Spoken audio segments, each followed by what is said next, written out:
వక్ఫ్ board సవరణ బిల్లుని కేంద్రం బుధవారం లోక్సభలో ప్రవేశపెట్టబోతోంది. ఈ బిల్లుపై విపక్షాలు అనవసరంగా అపోహలు సృష్టిస్తున్నాయని ఆరోపించారు కేంద్ర మంత్రి కిరణ్ రిజిజు.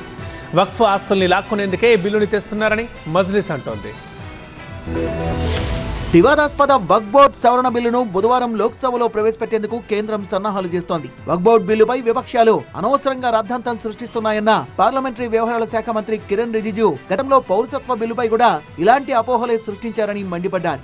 రంజాన్ పర్వదినాన కూడా వక్ఫ్ బోర్డు బిల్లుపై కొంతమంది వివాదం సృష్టించడానికి ప్రయత్నించడం దారుణమన్నారాయన. కొంతమంది చేతికి నల్ల రిబ్బన్లు కట్టుకుని నిరసన తెలపడం దారుణమన్నారు. వక్ఫ్ బోర్డు బిల్లుపై దేశవ్యాప్తంగా చాలా చోట్ల చేతికి నల్ల రిబ్బన్లు కట్టుకుని ముస్లింలు నిరసన తెలిపారు.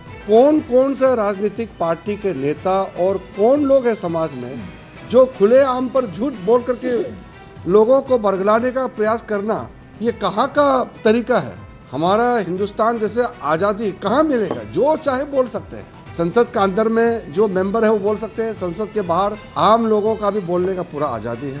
अपने ही देश में अपने देश का बदनाम करना, ये कितना गलत बात है। इसलिए जब वो वक्फ अमेंडमेंट बिल लाएंगे भरपूर चर्चा होना चाहिए। इसलिए तो जेपीसी बना करके इस बिल को रेफर किया गया है। आज तक हिंदुस्तान के इतिहास में इतना व्यापक चर्चा किसी बिल के ऊपर में नहीं हुआ है।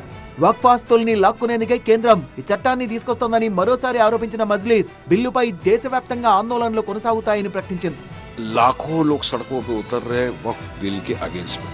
हम भी प्रोटेस्ट का हिस्सा है। जुम्मा के दिन नमाज पढ़ी हमने काली पट्टी को हाथ में बांधकर मुस्लिम पर्सनल लॉ बोर्ड के कहने से।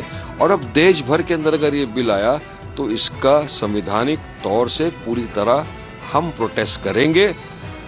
हम कायदे कानून के दायरे में रहकर अपनी बात रखेंगे और हमारा एक ही मांग है कि सरकार इस काले कानून को, इस वक्त अमेंडमेंट बिल को फौरी तौर से वापस ले।